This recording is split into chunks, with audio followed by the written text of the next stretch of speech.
Pronto. Gravando. Boa noite, bem-vindos aí a mais uma live dos patronos.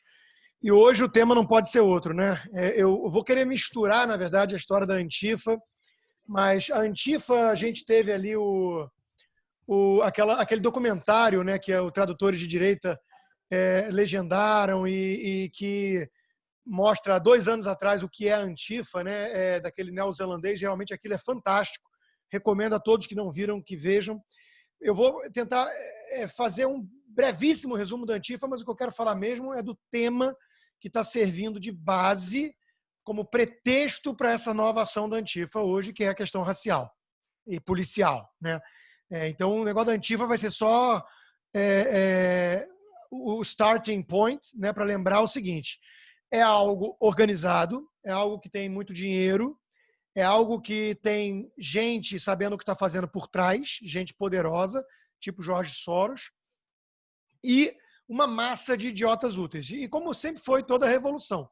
Então, eles bebem ali do niilismo, do anarquismo, do comunismo, para ir desestabilizando a sociedade, produzindo caos, né, e com isso avançando com a agenda totalitária, né, de um Estado absoluto e uma agenda globalista. Então, é disso que se trata em essência. O pretexto dessa vez foi a morte do George Floyd por um policial, em vídeo, né?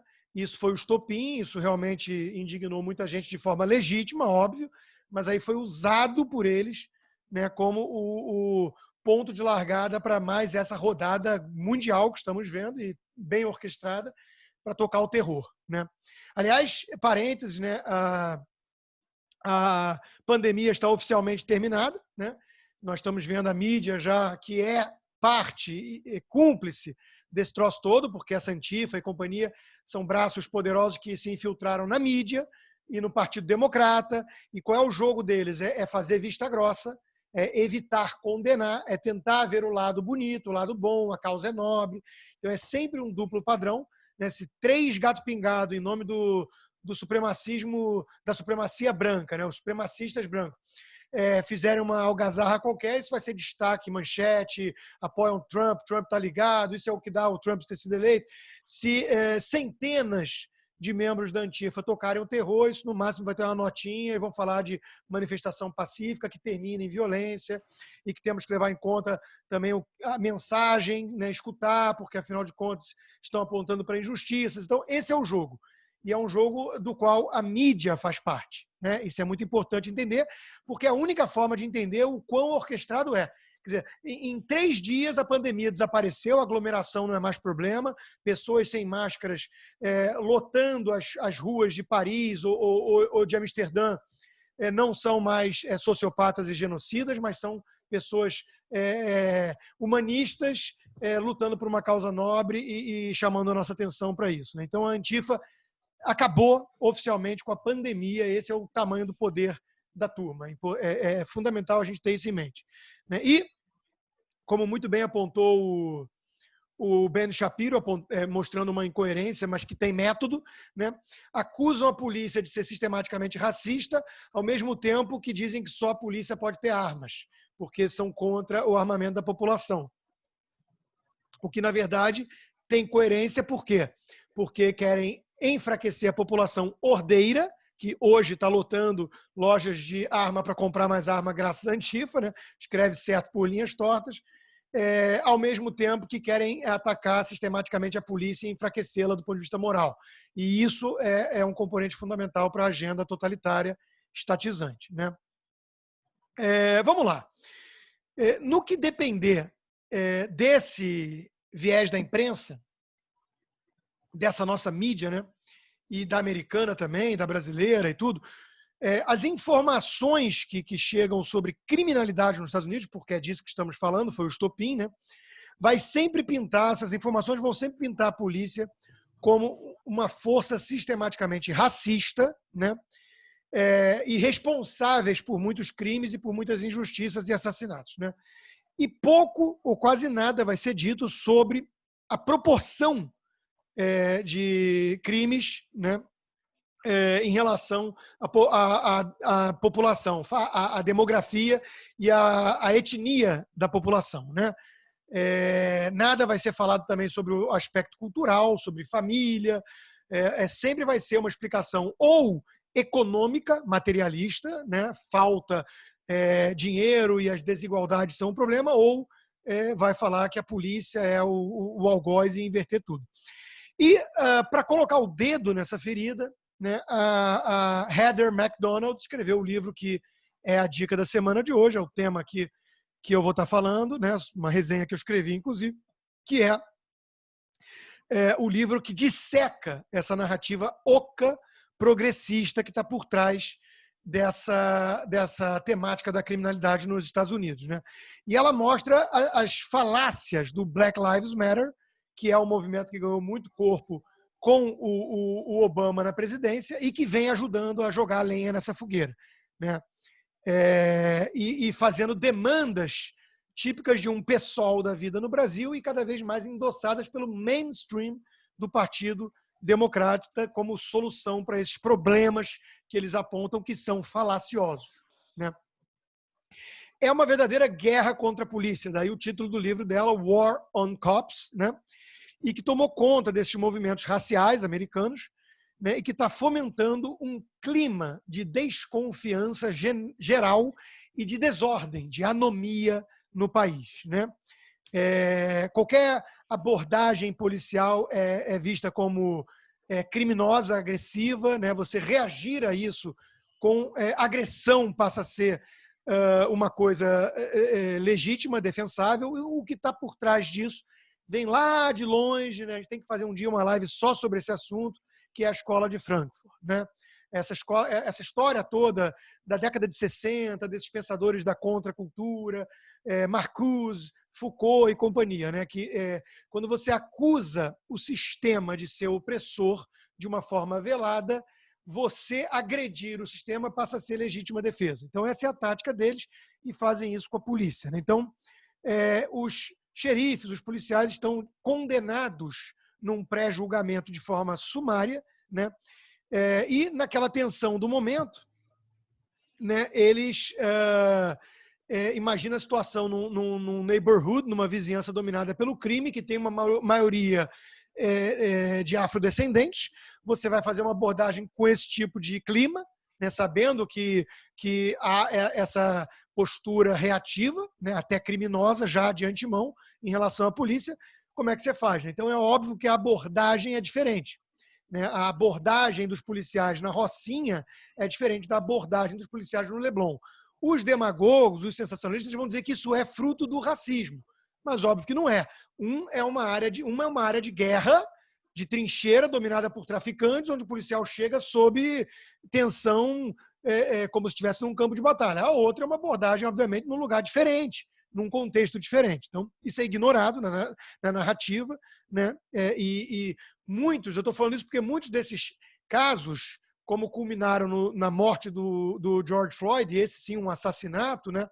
Muitos são acidentes. E são acidentes que muitas vezes o policial está, de fato, reagindo ou muito preocupado com algum tipo de embasamento a uma eventual reação fatal, letal do suspeito. Né? Teve um caso que ficou muito famoso, que foi incendiário também, que o sujeito, além de ser enorme, estava tentando tirar a arma do policial. O que o policial vai fazer numa hora dessas? Chamar para um chá das 5 não funciona, não resolve. Bom, para a autora, a maior ameaça aos negros americanos, né, vem desse ataque sistemático aos policiais, né, por movimentos como Black Lives Matter, que deveria se chamar, segundo ela, Black Lies Matter, porque essas mentiras importam, porque elas ajudam a enfraquecer justamente a política de segurança pública, né? E que prejudicam os mais pobres e, normalmente, os negros que vivem nessas vizinhanças. A estratégia usada é explorar, como eu disse, essas mortes de negros que são fartamente documentadas aí pela imprensa, né, esquerdista, como se fossem provas, casos isolados, né, de uma prática comum, deliberada, sistemática, né, um problema realmente estrutural da polícia que tem a ver com o racismo americano, com a escravidão e por aí vai, né? Ou seja, o tal sistema do Marcuse, né? E essa retórica conta com o apoio de ninguém mais, ninguém menos do que o ex-presidente Obama, aquele que venceu para ser o presidente pós-racial e que ajudou muito, muito a jogar lenha nessa fogueira. Quando teve a morte do Trayvon Martin, ele falou que podia ser um filho dele.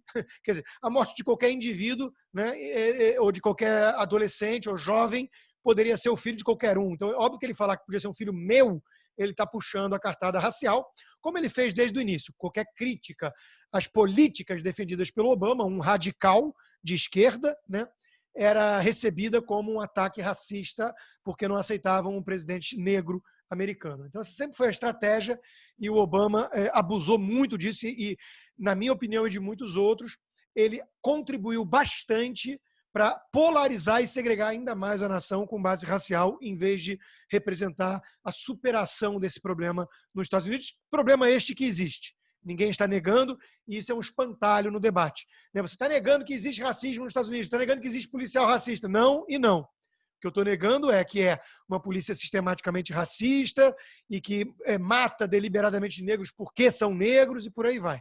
É isso que a gente está tentando explicar aqui, né? E como efeito prático, a principal reação que essa narrativa produz, né, é o seguinte: o término da bem-sucedida política universal, que todos podem entender por que funciona, da broken window, da janela quebrada. Aquela que foi adotada pelo prefeito Rudolph Giuliani em Nova York na década de 80. Né? Os policiais se sentem acuados com essa narrativa, e qualquer brasileiro tem a obrigação de entender isso, porque basta ver que há anos o Brasil está mais avançado nessa área, né, com o PSOL e PT. Há anos os progressistas e a mídia fazem uso dessa narrativa, que demoniza a polícia como fascista, né, e isso tudo deixa a polícia cada vez mais acuada. Né? E eles temem, então, uma exploração manipulada da mídia, né, após qualquer tipo de abordagem, e preferem esperar o crime acontecer, em vez de se arriscar a vida, ganhando não necessariamente tão mal no caso americano, no caso brasileiro sim, né? Se arriscar em medidas preventivas que podem estragar sua carreira, sua vida. Né? O profiling, né, tem sido combatido também como uma medida racista em si. Isso ficou muito claro no debate das primárias aqui democratas, quando o Michael Bloomberg, que foi um prefeito republicano, agora democrata, teve que pedir desculpas pela política do Stop and Frisk, que é exatamente uma política de você usar minimamente o profiling, que nada mais, nada menos é do que estatística. Né? É você usar a teoria dos grandes números. Eu sempre brinco com alguém que fala, mas também, né, você não acha errado parar o cara por ele ser negro? Eu sempre respondo assim, vem cá, você acha que é legítimo você ter uma suspeita maior se o sujeito tiver um turbante na cabeça, uma mochila nas costas e estiver entrando numa sinagoga? A postura em si é suspeita. Ou seja, se você está falando de uma vizinhança onde, via de regra, a imensa maioria é formada por brancos. Se você tem um negro que está num comportamento suspeito, a atitude é fundamental aqui, ele não vai parar do nada um negro, não é disso que se trata. Mas é óbvio que o fator racial, nesse caso, pode ser um agravante, pode ser um fator que desperta no policial por uma questão de pré-conceito, sim, mas não no sentido pejorativo da palavra, e sim no sentido que o Thomas Sowell, ele mesmo um negro, explica no seu livro sobre discriminação e disparidades, né, que é um uso de um conhecimento que vem por conta de experiência, por conta da própria estatística. Né? Então, isso é muito diferente. Né? Se você está num carro, num sinal no Rio de Janeiro, às 11 da noite, e vem um descamisado se aproximando rápido de você, ele pode ser um pedinte decente, que quer apenas um dinheiro para comer alguma coisa, faminto naquele dia? Pode. Mas se você arrancar com o seu carro, não se sinta tão culpado por ser um preconceituoso racista. Você está reagindo de forma instintiva, que muitas vezes é questão de sobrevivência, de vida ou morte na savana, que não tinha muito tempo de você parar para perguntar. Né? Então está atávico no ser humano você reagir dessa forma, porque você está reagindo com base em estatística. Né? Isso aqui as pessoas não entendem, que representa o profiling. Então, não é necessariamente prova de racismo em si. Né? A atitude é que seria vista como suspeita. E não importa que a vizinhança seja de elevada criminalidade. Como eu disse, não importa que os negros pratiquem mais crimes, e é disso que eu vou falar mais à frente e trazer muitos dados, né, em termos relativos, né, à população. Se o suspeito for negro, ainda que numa vizinhança perigosa, a simples abordagem policial vai ser tida como prova de racismo. E isso faz com que o policial hands free, né, lave as mãos e deixe a coisa correr solto. Quem isso prejudica? Os mais pobres que vivem nessas vizinhanças estão tentando levar uma vida séria, ordeira e trabalhar e estudar. Eles são os maiores prejudicados por esse ataque à postura da abordagem policial com base no profiling. A Heather analisa também, em detalhes, né, os principais casos que foram utilizados pelo Black Lives Matter para despertar essa ideia de que existe, então, o tal racismo policial de forma sistêmica, né, mostrando o absurdo por trás da imensa maioria dessas acusações.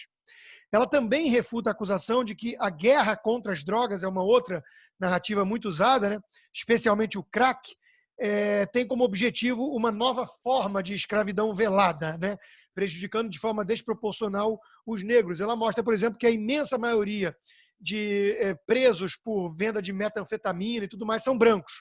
E ninguém fica acusando a polícia de ser preconceituosa contra branco, né, nesse momento, né.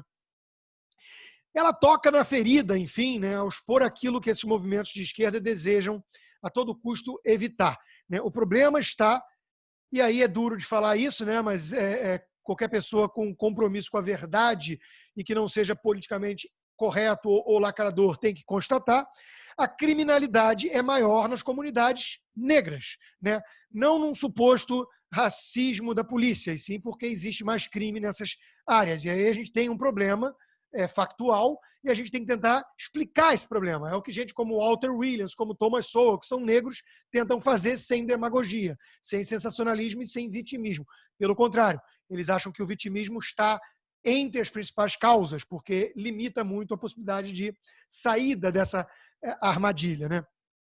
E esse problema provavelmente se deve muito mais à quebra da estrutura familiar nessas comunidades, né, onde mais de 70% dos negros, por exemplo, nascem nos Estados Unidos out of wedlock, fora de casamento.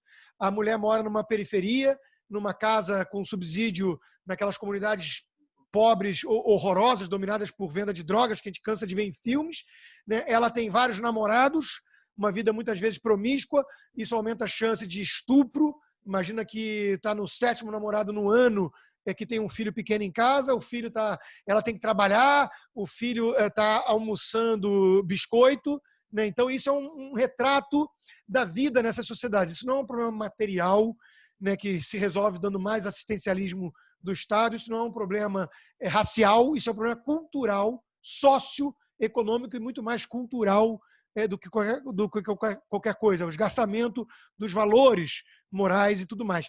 São os custos que os mais pobres pagam das ideias defendidas pela elite cosmopolita, que é a grande tese do Theodore Dalrymple, também um médico que trabalhou 14 anos nas periferias londrinas, em presídios, entrevistando, né, como psiquiatra essa gente. Os adolescentes e os jovens negros, eles cometem crimes em proporção bem maior do que os brancos e outras minorias, né? Isso é muito importante de ser dito, né? Como, por exemplo, os asiáticos, aqueles mesmos que têm sempre o SAT maior do que a média, né? Alguém diria que há um favorecimento às minorias asiáticas, né? Um benefício racial? Não, ninguém nem fala disso. Aliás, apagam das estatísticas sempre que é para falar de ação afirmativa, como já mostra também o Thomas Sowell. Alguém vai dizer que há machismo na ação policial pelo fato de que a imensa maioria, algo como 90% da população carcerária ser formada por homens? É machismo? Eu nunca vejo as feministas reclamando de desigualdade na população carcerária e nem, diga-se de passagem, nas minas de carvão, né? Por que a proporção de negros, então, na prisão maior é prova de racismo? Qual é a lógica disso? Qual é a coerência? Não existe. Não existe. A polícia não é racista. Tá? A polícia não é racista. O que não quer dizer que não existam policiais racistas, como existem indivíduos podres e racistas em tudo que é lugar, né? Mas a polícia não é racista. Podem existir alguns policiais racistas, né? Mas é absurdo falar, com base nisso que temos de fatos, que há um racismo sistêmico em curso. E os fatos negam isso. Tá? O problema é, repito, a maior criminalidade cometida por negros. E a gente tem que lidar com essa realidade se a gente quiser melhorar essa situação. A polícia precisa resgatar a noção e a ideia de tolerância zero, né? De tolerância zero com os pequenos delitos, para não deixar a coisa prosperar para um grau de anomia. É exatamente o que a gente vê naquele documentário sobre a Antifa que vem acontecendo. Os policiais deixam a turma baderneira tocar o terror, tocar o caos, bater em outros, e isso vai gerando um clima de que vivemos na lei da selva, não tem ordem, e isso vai aumentando cada vez mais a criminalidade, né? Defender, portanto, a lei e a ordem não é uma bandeira fascista, né? É uma bandeira de qualquer cidadão de bem que quer preservar uma sociedade ordeira, honesta, trabalhadora, inclusive as minorias, inclusive os negros que vivem nesses bairros que são os mais afetados pelo crime. O sujeito, imagina, o sujeito quer trabalhar, quer estudar, trabalha o dia inteiro numa fábrica, no McDonald's, o cara chega em casa cansado à noite e tem lá uma vizinhança com venda de crack na esquina, com batida policial, com tiroteio. Isso prejudica a vida dele mais do que de qualquer um. Então, os negros e os pobres são os maiores prejudicados por conta dessa alta taxa de criminalidade, que não tem nada a ver com a raça em si, né? E agora eu vou elencar para vocês aqui 13 fatos desconhecidos da imensa maioria por conta das distorções da mídia. Só para vocês terem uma ideia do que a gente está falando. Primeiro, os negros correspondem, na época do livro, né, que eu acho que é de 2016 ou 15, os negros correspondem a 60,5% de todas as prisões por assassinato no Missouri, em 2012, por exemplo, e 58% das prisões por roubos, né? Representam 12% da população nesse estado. Em Nova York, os negros são 23% da população, cometem cerca de 75% dos crimes envolvendo tiroteio, né? Enquanto que os brancos, que são 1/3 da população, praticam 2% dos crimes armados. Em Los Angeles, os negros praticam 42% dos roubos, 10% da população. Eles correspondem, os negros, a 78% das prisões juvenis de 2003 a 2008 em Chicago, que é um lugar que veio sendo dominado por esse tipo de movimento, até que o Obama foi um agente social lá, né? Inspirado em Saul Alinsky, contra 18% dos hispânicos e 3,5% dos brancos, né? Homens negros entre 14 e 17 anos têm até 6 vezes mais chances de morrer em tiroteio do que adolescentes brancos e hispânicos juntos, graças a uma taxa 10 vezes maior de assassinatos cometidos por adolescentes negros, né? Em 2013, os negros foram responsáveis por 43% dos assassinatos de policiais, nos casos cuja raça era conhecida, apesar de os negros responderem apenas por 13% da população total americana. Os negros foram acusados por 62% de roubos, 57% de assassinatos, 45% de assaltos nos 75 maiores condados americanos em 2009, apesar de representarem 15% da população nesses locais. Somente 4% dos homicídios de negros são pela polícia, comparados a 12% de vítimas brancas e hispânicas. Ou seja, a polícia assassina mata mais branco e hispânico do que negro. E é só 4% do assassinato de negros. Mais de 90% do assassinato de negros são cometidos por negros. Racismo? Quem é que sustenta uma tese dessas com esses dados em mão? A taxa per capita de policiais mortos por negros é 45 vezes maior do que a de negros desarmados mortos por policiais. 45 vezes maior. Policial é morto por negro do que negro desarmado, supostamente, morto por policial. Até porque um negro desarmado pode reagir e tentar tirar a arma do policial, como eu já disse, ao menos em um caso que ficou muito famoso, né? Em 2006, os negros eram 37,5% da população carcerária estadual e federal, apesar de 13% da população.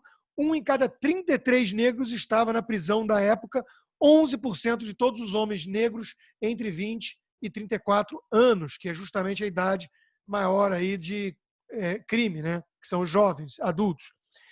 De 76 a 2005, os negros foram responsáveis por mais de 50% de todos os assassinatos na América. Todos os assassinatos na América. É um problema racial? Não! É um problema cultural e nós temos que colocar o dedo nessa ferida.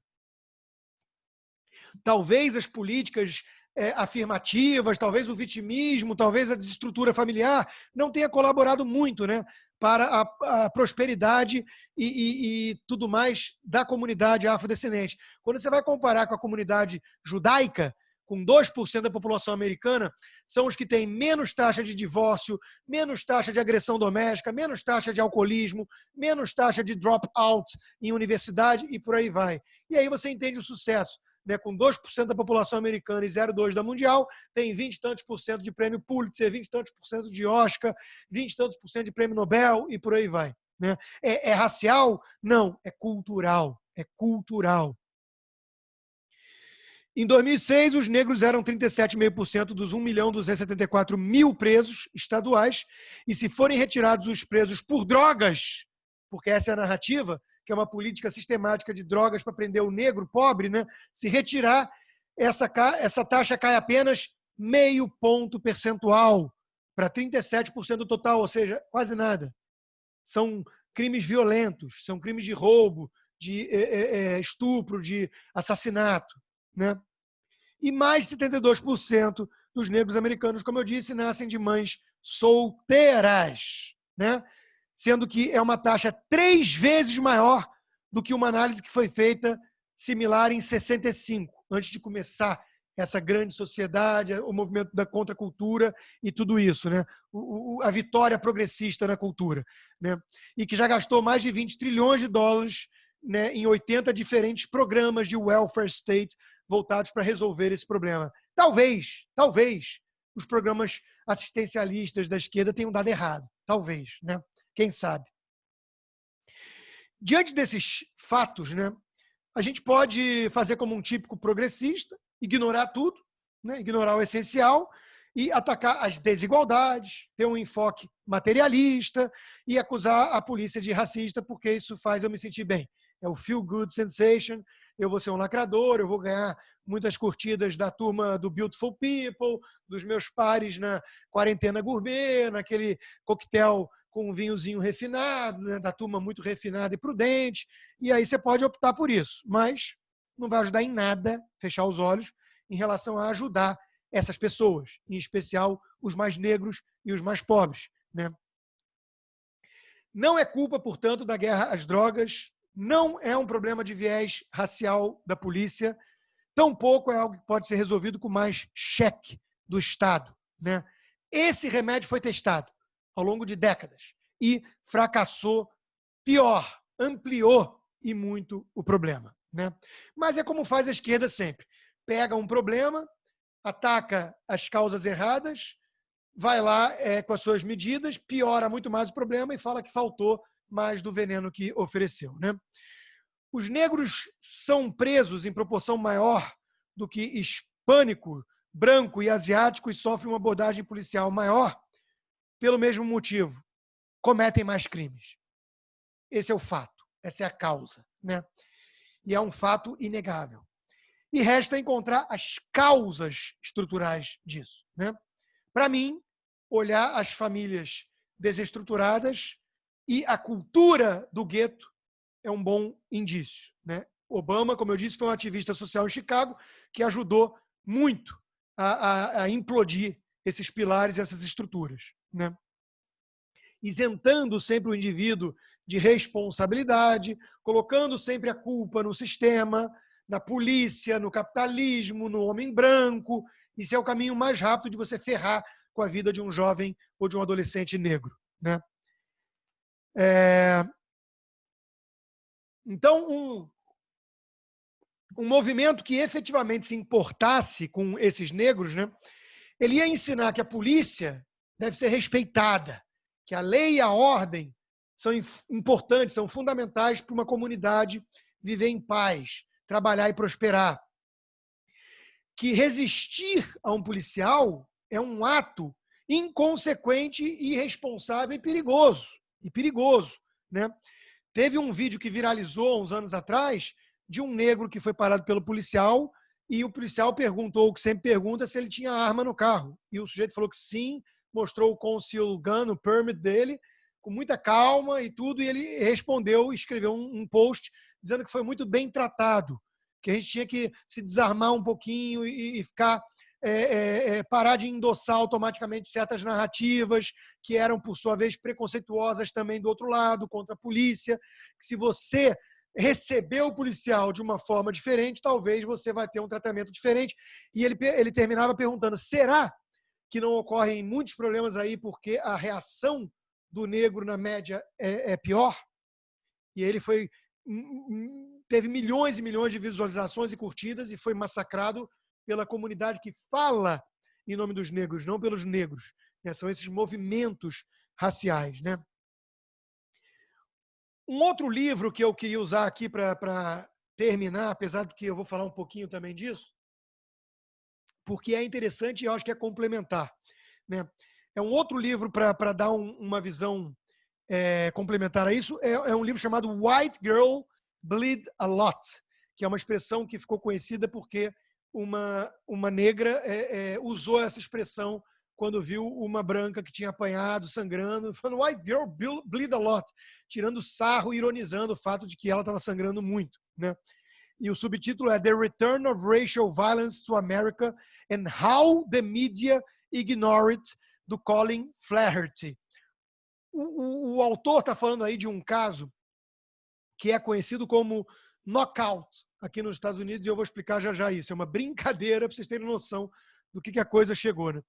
A tese que ele sustenta no livro é que há uma epidemia de crimes raciais no país, praticados por negros e ignorados pela imprensa, porque não pode se falar disso. Tem aquela coisa que ou encaixa na narrativa ou não encaixa. Se o algoz é branco e a vítima é negra, uma semana martelando nisso e manchete em tudo que é lugar. Se o algoz é negro e a vítima é branca, muda de assunto. Fala da pandemia, isolamento racial, isolamento social, qualquer outra coisa. E ele tenta explicar esse fenômeno, que é um fenômeno. Ele está aí. A gente tem que ter só uma explicação. E ele tenta não necessariamente apresentar causas ou soluções. Ele tenta dissecar, ele tenta expor o problema. Só isso, os fatos. Aliás, o livro chega até a ficar meio repetitivo às vezes. Ele investigou mais de 500 episódios durante 3 anos e deixa o leitor tirar as próprias conclusões. O livro recebeu uma crítica favorável do próprio Thomas Sowell, que é um baita selo de qualidade, e que diz que os dados expostos vão ao encontro das suas próprias pesquisas pessoais, mas que ele, Thomas Sowell, não tinha ideia da gravidade do quadro. Ficou um pouco chocado. E, por outro lado, o livro foi alvo de ataques raivosos, ensandecidos e histéricos da tal esquerda progressista, por exemplo, da mídia Salon, que é um site mais ou menos análogo a uma Carta Capital, ou hoje em dia, talvez eu diria, o Antagonista ou Estadão no Brasil. E há inúmeras menções raciais na imprensa, ou fora dela, definindo movimentos com base na raça negra. E uma rápida busca na internet revela a grande quantidade de festas, organizações não governamentais, eventos, canais de rádio, jornais e tudo mais com o black na frente. Então, só não pode falar de black crime. É a única coisa que não pode falar na mídia. Qualquer coisa que seja black, sei lá o que, pode, não é racismo, é lindo, porque você está afirmando. É o tal racismo reverso, não existe. Se você estiver afirmando algo positivo do negro, Black Lives Matter, como se as outras não importassem, está tudo muito bonito. Mas se você falar do black crime, é a única coisa que está proibido, existe uma espiral de silêncio na imprensa. E quando o assunto é violência, então, temos aí o fator racial que precisa desaparecer se quem cometeu o crime for negro. Bom, são mais de 90 cidades que ele analisou nesse período de 3 anos, com esses vários casos de knockout, que é essa brincadeira, entre aspas, estúpida, que jovens negros batem nos brancos até apagá-los. Eu conclamo vocês a fazerem uma busca pelo Google depois, mas é um negócio de embrulhar o estômago, não façam antes do jantar, né? Eles chamam também de flash mobs, que no Brasil pegou como os rolezinhos. Quem lembra disso? Eu, na época, ataquei esses rolezinhos e fui massacrado pela turma do lacre, pelo politicamente correto, né? Porque eu falava que aquilo ali era um caso de polícia, não tinha nada a ver com raça, né? Que era desordem em shopping center e tudo mais, e tinha que impor a ordem. E aqui nos Estados Unidos tem os flash mobs, de onde essa ideia idiota dos rolezinhos nasceu. Ou crimes pesados mesmo, né? Mas que o fator racial teve claramente importância, relevância para ter sido o crime cometido, mas que quando quem cometeu é o negro, numa vítima de outra raça, isso desaparece, porque o fator é racial, mas é da raça negra, então não pode ser abordado, né? E o que mais impressionou o autor foi mesmo esse silêncio deliberado da imprensa, da mídia, né? Que faz cara de paisagem, poker face, né? Sobre o que está acontecendo, e até mesmo usa intimidação contra quem tenta trazer à tona, jogar luz sobre esse troço, né? Bom, o livro tem muito link do YouTube, né? Por isso que eu disse que fica repetitivo, você vai clicando e depois de uma hora ali você já entendeu o ponto, mas é para realmente não deixar dúvidas de que o troço existe em abundância e ninguém fala, ninguém ouve falar, o que é prova do silêncio, né, da mídia, até porque nas redes sociais tem milhares e milhares ou milhões de views, né, o que mostra que graças às redes sociais isso pode vir à tona. E alguns dados interessantes, né, de estatísticas também, oficiais que corroboram isso, né? Apesar da maioria dos crimes violentos não entrar nas estatísticas porque não são reportadas pelas vítimas por medo de retaliação, né? Quando é na própria vizinhança e tudo mais, os negros representam menos de 16% dos jovens de 15 a 19 anos, enquanto os brancos são 2/3 do total. Mas, segundo o FBI, os jovens negros por prisão abaixo de 18 anos representaram mais da metade dos casos de assassinato, 1/3 dos casos de estupros e quase 70% dos assaltos em 2012, que vai na linha daquelas estatísticas todas que eu já tinha visto. Mas a gente vive uma negação da realidade, né, que é o mais espantoso de tudo isso, né? Um exemplo para ilustrar um negócio que é realmente sintomático. Aquela série, aquele programa famoso Law and Order, né, retratou um dos episódios do livro, né, de uma gangue que sequestrou, torturou e matou um trabalhador asiático de um restaurante de Nova York. Só que com um pequeno detalhe. No drama, na ficção, os atores que interpretaram os criminosos eram todos brancos. Na vida real, eram todos negros. É o grau de sensibilidade que a coisa chegou. Então, você tem que distorcer tudo, né? Hoje em dia, se não passar por esse filtro no mundo da ficção, né? Todos os heróis têm que ser multiculturais e os vilões, de preferência, homem branco, né? E por aí vai. Em Miami Beach, aqui pertinho de mim, paraíso turístico, né? Que goza de bastante ordem e segurança, né?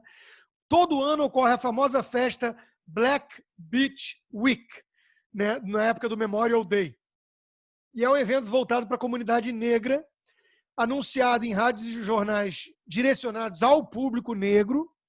Mais de 300 mil pessoas, basicamente negras, passam pela praia nesse período e são vários relatos de tiros, assaltos, agressões a policiais, toneladas de lixo e danos à propriedade e drogas que merecem a definição de caos anárquico.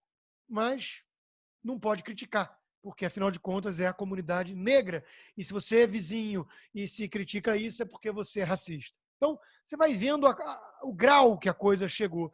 E a Antifa está explorando isso para tocar o terror com base no negócio do George Floyd, né? Vários moradores e proprietários de estabelecimentos cansaram de reclamar, né? Mas ninguém faz nada para impedir esse troço, né? Não se pode, afinal, ofender as minorias. E todos temem também ser acusados de racista, né? Essa coisa da intimidação, ainda mais nas redes sociais é muito importante. Né? Agora, na história do George Floyd, se você não posta alguma coisa bonitinha, se sensibilizando com o George Floyd, até aí, ok. E se você, depois disso, não passa a achar bonito e comovente as manifestações que esquecem a pandemia e se aglomeram com muita depredação e agressão e violência em nome do George Floyd, você é um racista. Então, eles usam muito essa tática intimidatória. Né? 2012, 10 anos após a primeira festa, né, a polícia de Miami se preparou, finalmente, para receber a horda de bárbaros, né, que não tem nada a ver com raça, e sim com comportamento, faz o disclaimer sempre, e montou ali um campo armado, né, inclusive checando cada carro que ia chegando na festa. Né. Centenas foram presos, e os participantes reclamaram naturalmente, mas a farra continuou. Né? Muitos consumiram droga na frente dos policiais, e no ano seguinte foram mais 400 presos, mais de 400 presos. Né? A festa não pode parar, a menos que você a menos que você não tenha a cor certa. Né? Se você tiver a cor certa, the show must go on, não importa o que você faça na festa. Bom, eu estou chegando ao fim, né, mas é importante a gente entender que essa subcultura do gueto, que chama inclusive aquele negro que está estudando, que está querendo ouvir música clássica, ler Shakespeare, estudar matemática, ele é acusado nessa periferia de acting white. Né? Você está agindo que nem um branco. Isso já mostra não só o preconceito, como a prisão cultural que é você viver nesse gueto sendo um negro. Você tem uma dificuldade muito grande de sair dessa corrida de vitimização e entrar na corrida de prosperidade. Né? E tudo isso alimentado pelos militantes dos movimentos negros, né, e pela mídia, que adora tratá-los como mascotes. É uma visão condescendente dos negros, né, típica de jornalista arrogante, que sempre se coloca num pedestal e se enxerga moralmente superior a todos, e por isso ele é muito conectado, engajado nessas causas e fala do lugar de fala do outro, mas fala em nome do outro, né, porque é arrogante. E por aí vai. Então,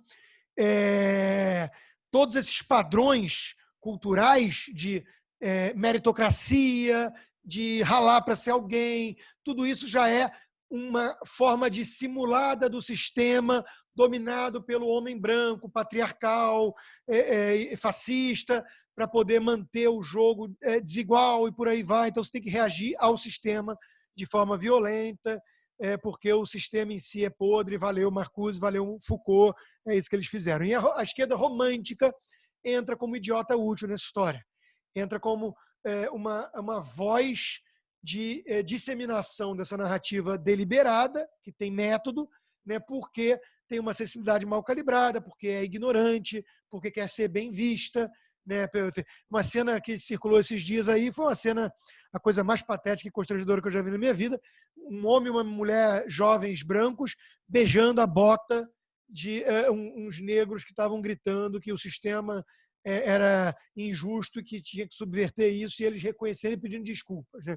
Então, quando você vê alguém pedindo desculpas em nome do sistema, você já sabe que está diante de um covardão, de um frouxo, que está pedindo, pelo amor de Deus, para ficar bem com quem quer destruí-lo, né? Que são esses movimentos. É análogo à síndrome de Oslo, que muitos israelenses sofreram quando tentaram fazer um acordo de paz com os terroristas, cederam tudo no afã de serem deixados em paz, e os terroristas lançaram a segunda intifada lá do Arafat. Né? Então,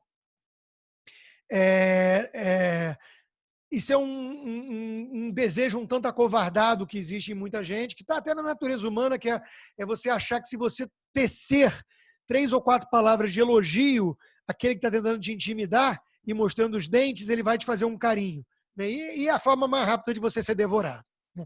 Assim como quem acha que pode usar como instrumento os pitbulls, também vai ser devorado por eles, que são esses liberais, entre aspas, que acham que podem, de alguma forma, compactuar ou utilizar Antifa, Black Lives Matter se for contra o governo de direita, que eles chamam de fascista e tudo mais.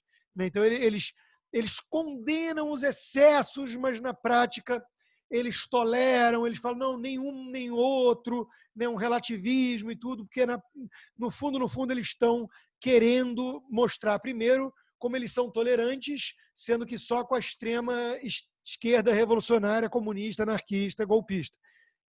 Nunca com bolsonaristas, né, que eles acham que são piores do que a Antifa. E segundo, eles também estão tentando usar de alguma forma isso como um instrumento político, né? E o Christopher Lasch, né, ele explicou muito bem esse fenômeno quando ele falou do Malcolm X, né? A canonização retrospectiva do Malcolm X, que era um marginal, né, pode ser entendida como uma versão politizada dessa preocupação deslocada com a violência, intimidação e autorrespeito. Graças a Spike Lee, e aí vem a cultura, aqueles que sabem o que estão fazendo, né? Malcolm é agora visto como um líder que prometeu, com efeito, restaurar a autoestima do seu povo por quaisquer meios necessários, isto é, pelo meio da intimidação violenta racial. Então, é uma forma de você justificar o vale tudo, né? E é basicamente isso que mostra o Colin Flaherty nesse livro, né? O elefante está na sala. Nós temos esse duplo padrão, essa cegueira deliberada, voluntária da mídia, né? Que nega a existência do fenômeno e depois, quando fica impossível negá-lo, justifica o fenômeno, transferindo a responsabilidade do criminoso para a vítima. É o que nós vimos hoje na CNN, por exemplo, com a turma que estava tentando aplaudir ali aqueles atos terroristas em Paris, né? Porque, afinal de contas, eles estão tentando ter uma voz contra as injustiças que só eles sabem o que sofrem, porque é o lugar de fala. Mas quando Thomas Sowell e tantos outros falam, mas não endossam essa narrativa, aí não vale, porque são capitães do mato, traidores, e por aí vai.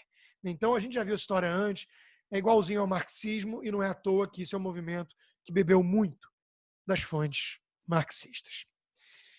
Era isso, meus caros. Vamos abrir para perguntas aí. O Rodrigo Regis é o primeiro. Eu peço que só quem for perguntar tire do mute, por favor. Tudo bem?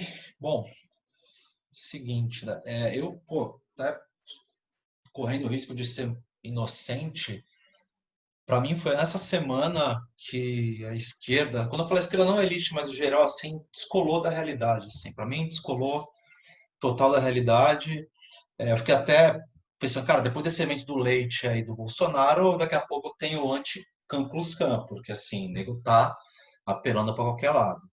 E eu fiquei tão pessimista semana passada e tão assim temeroso que até saí um pouco das redes, precisei dar uma resetada para tentar pensar com um pouco mais de clareza.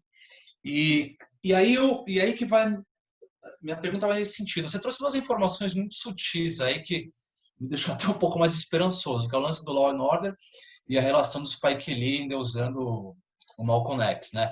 E eu não consigo parar de não consegui não fazer um paralelo com o filme do Wagner Moura, do Guerrilheiro, que agora eu esqueci o nome, e aqui no Brasil não colou. O Marighella. E aqui no Brasil não colou.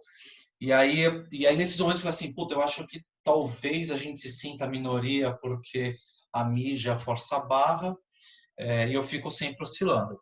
Ô, Rodrigo, agora para fazer a pergunta definitiva, é o seguinte, se eu salvo engano, acho que você e o finado Felipe Moura foram os dois únicos caras, ou deve ter mais algum, que previram que ia ter essa guinada para a direita, tanto no Trump quanto no Bolsonaro. Só que nos Estados Unidos, historicamente, aí você economista pode me corrigir, acho que nenhum presidente foi reeleito com uma recessão rodando, né? Tudo bem que faz poucos meses que estava assim, pleno emprego absurdo nos Estados Unidos, mas isso é um dado histórico. Isso, né? Isso que está acontecendo pode ser que traga essa recessão histórica? Beleza, ou seja, você entendeu a pergunta, né? Entendi. Vamos lá. Primeiro lugar, acaba que é muito abrangente, eu vou tentar resumir aqui o que eu penso sobre isso. Em primeiro lugar, é impossível, na minha opinião, e eu repito uma vez mais, tá? Eu sou uma pessoa muito cética com teorias conspiratórias. Eu bebi muito de Humberto Eco, dos livros dele, tudo, para aderir a teorias conspiratórias. Quando envolve muita gente, tudo, eu desconfio. Acho que tem razões mais prosaicas que explicam ali ações humanas, né? Mas eu vou te falar, e eu já fiz muito essa crítica ao Olavo de Carvalho, por exemplo. Ele acha que tudo é muito mais coordenado e orquestrado.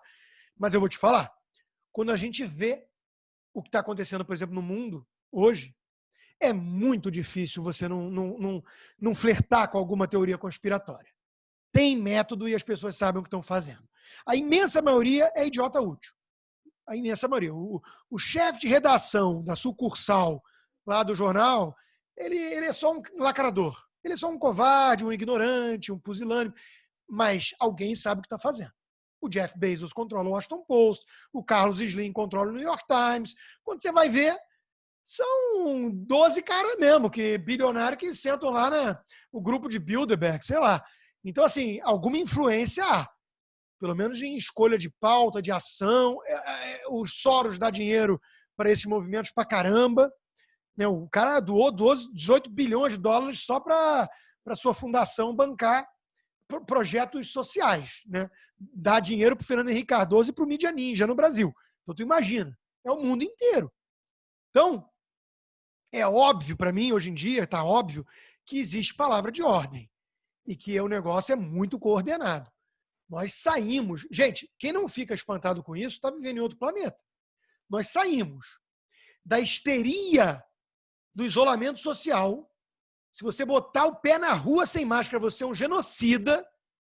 Olha que lindo, uma aglomeração na Holanda, que parece um show de Woodstock, de tanta gente aglomerada, da noite para o dia.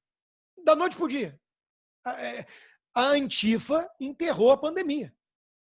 Isso é um negócio que, assim, se a gente não ficar espantado com isso, a gente perdeu a capacidade de ficar espantado com qualquer coisa. E aí nossa análise está prejudicada. Então, eu fiquei muito espantado. Muito espantado. Eu olhei para minha mulher e falei, caceta, né? É impressionante. A gente está vendo a mídia toda hoje mudando a pauta. E todas as ruas, e de repente em Curitiba, em Paris, em Amsterdã, a sensibilidade por conta do George Floyd tocou todo mundo. E todo mundo saiu... Olha só, existem, graças às redes sociais, manifestações mais orgânicas e voluntárias? Existe. Eu ajudei muitas. A turma do MBL, quando era decente, também. Agora, dá um certo trabalho. Você tem que mobilizar, você tem que chamar, você tem que pegar alguns temas, martelar. Não é uma coisa assim. Então, tem alguma coisa estranha. Esse é o primeiro ponto. Então, vivemos uma guerra cultural. O Spike Lee e companhia já teve mais influência. E é verdade. Hoje o Marighella é um fracasso. O que isso quer dizer, na minha opinião? Quer dizer que nós estamos virando o jogo no âmbito cultural, que é onde essa guerra precisa ser jogada. Principal frente de batalha. É a principal. Política é fundamental. Mas a cultural é tudo. Então, é nesse campo de batalha que nós estamos pela primeira vez conseguindo algumas vitórias importantes. Nós temos filmes, documentários, séries, humoristas começando a atacar, ridicularizar a turma do Beautiful People, o Esquerda Caviar, o guerreiro de cobertura do Leblon e por aí vai. Né? Então, isso tudo, graças às redes sociais também, isso tudo ajudou a equilibrar um pouco mais o jogo, nesse sentido. Apesar do que não vamos subestimar o poder de fogo dessa turma. É Hollywood inteira, é a mídia mainstream toda, com raríssimas exceções, né?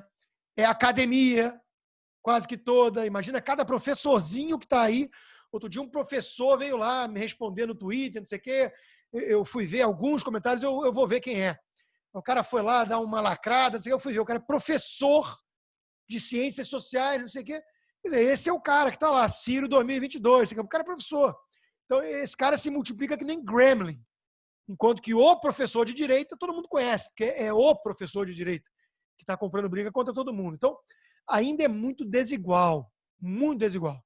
Mas graças às redes sociais e à coragem de todo mundo perceber que está junto, não está sozinho, que a maioria silenciosa, aliás, expressão que foi tweetada pelo Trump hoje, não sei se vocês viram, ele tweetou Silent Majority, em letras garrafais, só isso. E já tinha lá 130, 150 mil likes quando eu fui dar o meu like. Porque é a frase a passagem do Edmund Burke que eu mais gosto. Né? Cuidado com... Não é porque esses insetos efêmeros, saltitantes, fazem barulho nos campos de orvalho que as cabeças bovinas, né, de gado, no sentido de não de seguidor cego, como hoje em dia passou a ser associado, mas de robustez, né, tá lá calmamente ruminando, né, pensando sozinho, comendo o seu próprio pasto, né, que nós não estamos em maior quantidade. Né? E aí chegamos no Trump. Cara, o Trump, ele está lutando contra tudo e todos. Tudo e todos. É um negócio impressionante. É o mundo inteiro. É o establishment, o deep state, a mídia mundial, muito dinheiro, muita campanha difamatória. Na época do impeachment, alguém fez um levantamento, não lembro se foi o Ben Shapiro, o Daily Wire, alguém fez um levantamento e concluiu que 99% da cobertura na mídia mainstream era favorável ao impeachment. Isso não pode ser chamado de imparcial. Né? Isso é um canhão voltado contra o presidente. Né? E afeta, porque a soccer mom está lá na espera do dentista e só está passando CNN, porque é o que passa nesses canais. É que nem Globo no Brasil. É o default já. Né? Então, é óbvio que você não pode subestimar. Perderam influência? Perderam. E estão desesperados com isso. Mas não pode subestimar. Então, o cara enfrenta tudo e todos. E aí ele vem com o principal trunfo dele, que é a economia boa, o menor nível de desemprego, e pega pela proa uma pandemia que foi usada de forma politiqueira. Eu falei isso outro dia, viralizou, e teve um idiota que falou, você está dizendo que a pandemia na França foi criada para atacar o Bolsonaro. Eu falei, não, problemas cognitivos é difícil. Ou se for de caráter é pior. Eu estou falando que a turma usou a pandemia de forma política. Né? Isso está muito claro hoje em dia. Então, é óbvio que o Trump, se tinha 60% de chance de reeleição, hoje caiu para 50% na melhor das hipóteses. Então, nós estamos aqui falando de flip a coin. Então, é óbvio que eu estou tenso. Eu acho que ficou muito mais perigoso. Até porque a estratégia do Joe Biden para vencer, né, é que ele não consegue muito seguir, mas se ele seguisse, ele aumentava ainda mais a chance, era desaparecer do mapa. Se colocarem o Joe Biden num sarcófago e tirarem ele na eleição, ele está eleito. Porque o problema dele é que ele é um idiota que só faz gafe e só fala coisa sem sentido. Né? Então, o Trump está tentando, está batendo, repetiu a história da economia, da taxa de desemprego, das minorias, porque esse é o campo. Esse é o campo que vão pegar. Os negros, historicamente, votam já algo como 80% para os democratas, que é um caso de síndrome de Estocolmo. Né?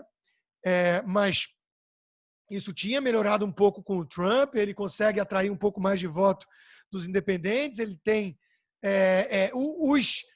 isso é importante na análise também, que muita gente esquece. Os democratas não saíram para votar na Hillary, isso foi um fator muito importante da derrota dela. Então, é importante que o representante democrata consiga inspirar para tirar da casa. Ou o ódio ao Trump seja muito grande a ponto de fazê-los sair de casa. Então, com essa pandemia e com a economia em recessão, desemprego aumentando e tudo mais, tudo isso tem mais probabilidade. Então, assim, pode acontecer de ter uma reversão muito grande nessa guerra cultural, porque nós temos que admitir aqui, com toda a humildade do mundo, né, que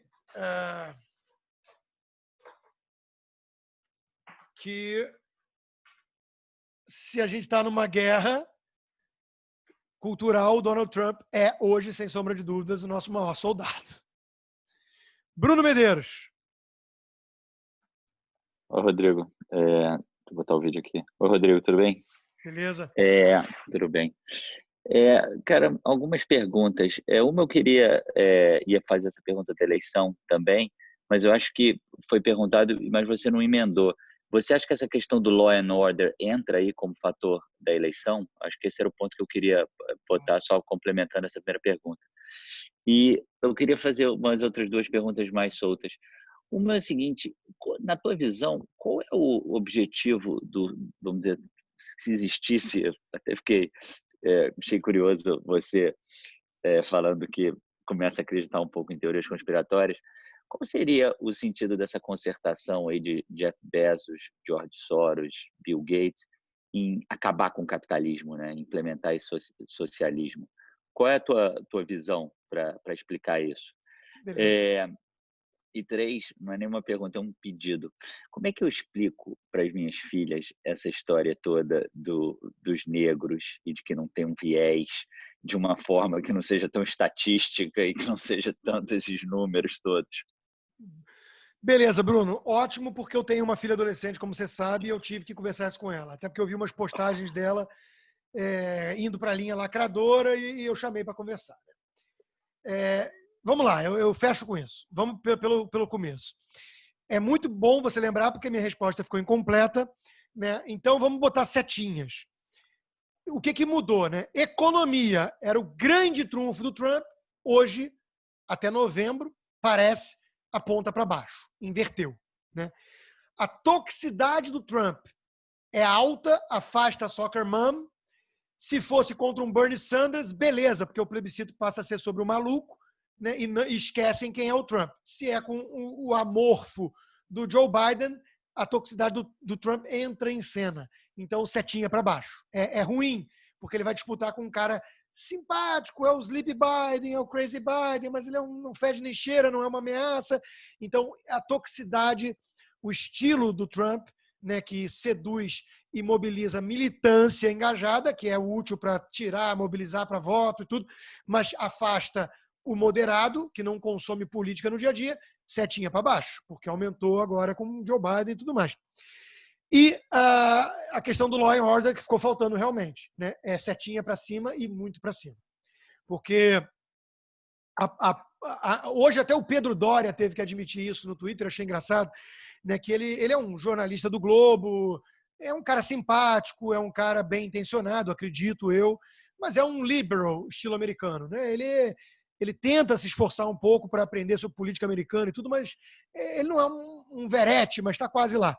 E ele publicou assim, cuidado, né? Porque historicamente falando, sempre que apostaram na anarquia, resultaram no fascismo, né? Então, assim, qual é a essência dessa mensagem dele, né? O clima de anomia, o clima de terra sem lei, de selva, é um clima insuportável para a imensa maioria dos seres humanos. Nós precisamos de ordem, né?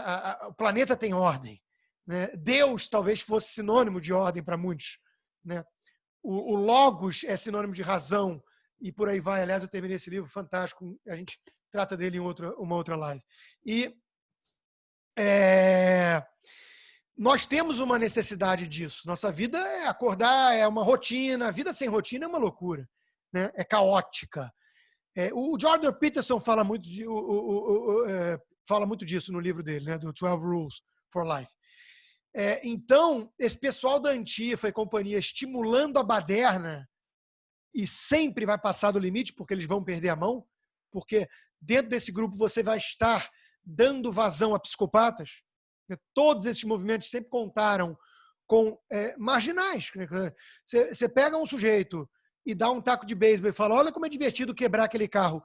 Muita gente vai querer desabafar e extravasar dessa forma. Está na natureza humana. Quando você pega e dá poder e dá uma causa, supostamente para isso, e solta um sujeito desse, sujeito à psicologia das massas, é um lynching mob.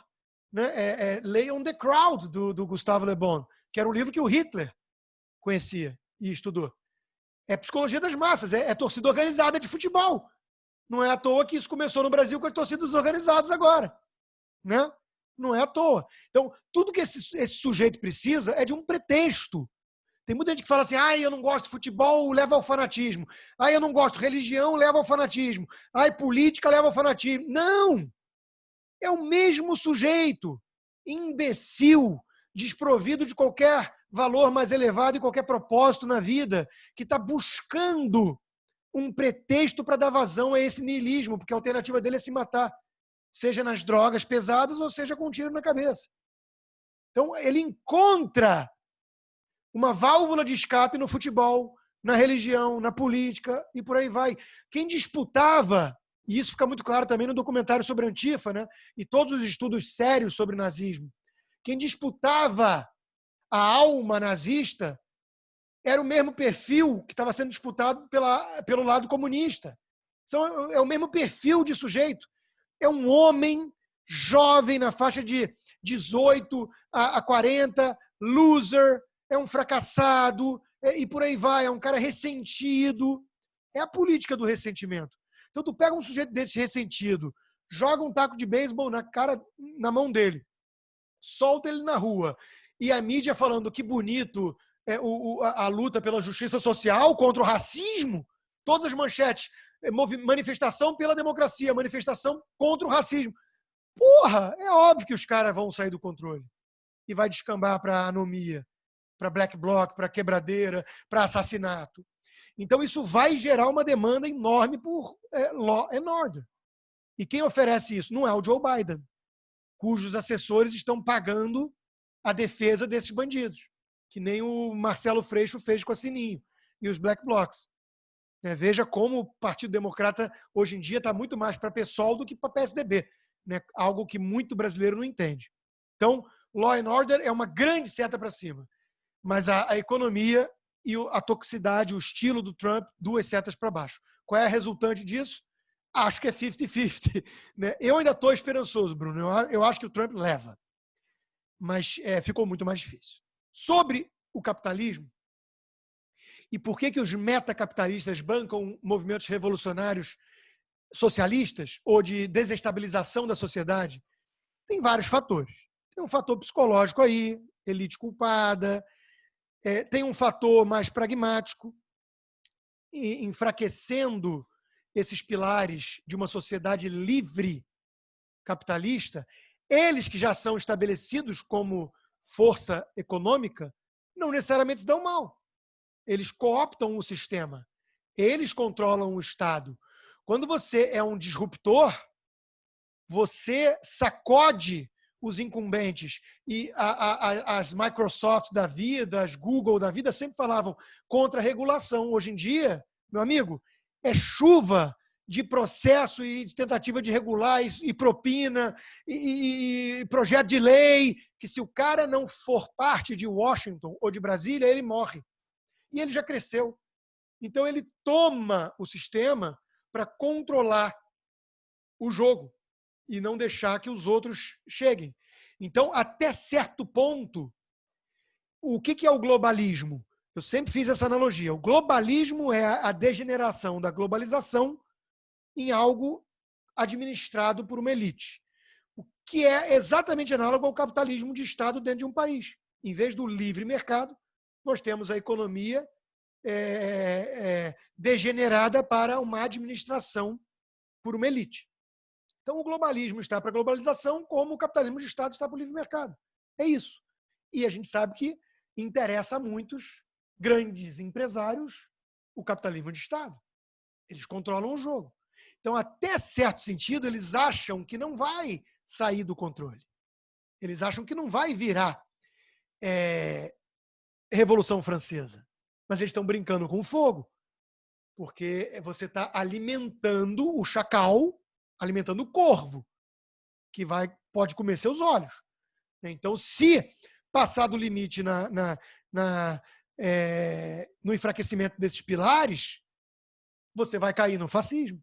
Você vai cair num clamor tão grande social por lei e ordem que vai vir um Franco, que vai vir um Pinochet, que vai vir um 64, no Brasil e por aí vai.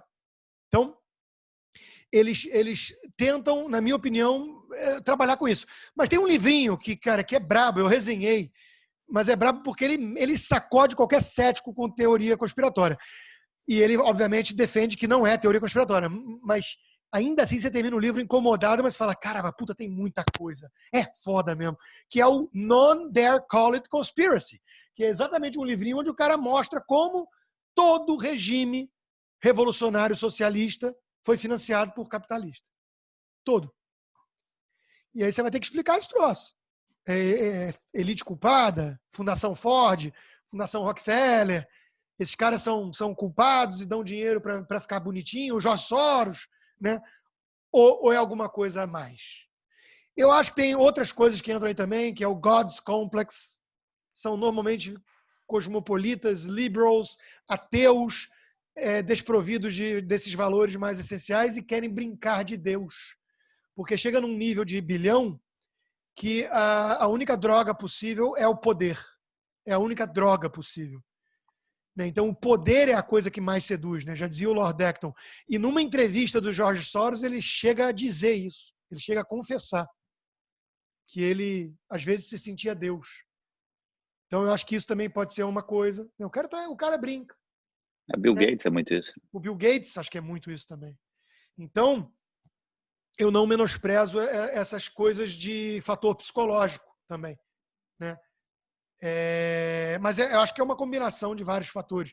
O pragmatismo do metacapitalista, a elite culpada, o poder pelo poder, né? O Olavo, não sei se você já viu a tese dele, que eu acho que é a melhor. Ele acha que é interesse econômico, que basicamente eles criando essas agendas de meio ambiente, de igualdade e tudo, eles vão desviando a atenção para avançar com as empresas, a indústria enfim, com o do domínio ambientalismo. econômico deles. A indústria do ambientalismo, cara, Al Gore e tantos outros ficaram ricos com isso, né? Assim, mais ricos. A indústria é uma indústria de... O WWF, se eu não me engano, World Wildlife, cara, é um orçamento assim de bilhão. O Greenpeace também é uma indústria, né? Então, enfim, e também justifica a pauta do controle estatal, né? Do controle estatal da economia. A pergunta aqui, enfim, se alguém assistisse a nossa live, se a gente um dia conseguisse trazer um deles para cá, eles entenderiam o nível de absurdo que a gente vive e todo o nível de risco que a gente está correndo. E eles entenderiam que eles não podem ficar apoiando esse tipo de causa, né? E então a dúvida que vem é por que eles apoiam isso? Eles devem ter algum equivalente lá que já deve ter contado para eles os problemas todos, né, que isso gera, né? Eu também então não gosto tem que ter um interesse nisso aí, né? Eu não gosto de... Você colocando dessa forma, na mesma hora veio para mim uma dúvida, que é uma dúvida também do Tostines, que muitos bastidores do movimento liberal sempre trouxeram, assim. Qual é a da família Marinho? Qual é, né? Porque é o mesmo fenômeno. Por que a Globo virou a Globo? Né? E uma das coisas, cara, já discuti isso com muita gente, tá? Muita gente dos bastidores, gente que conhece os Marinho.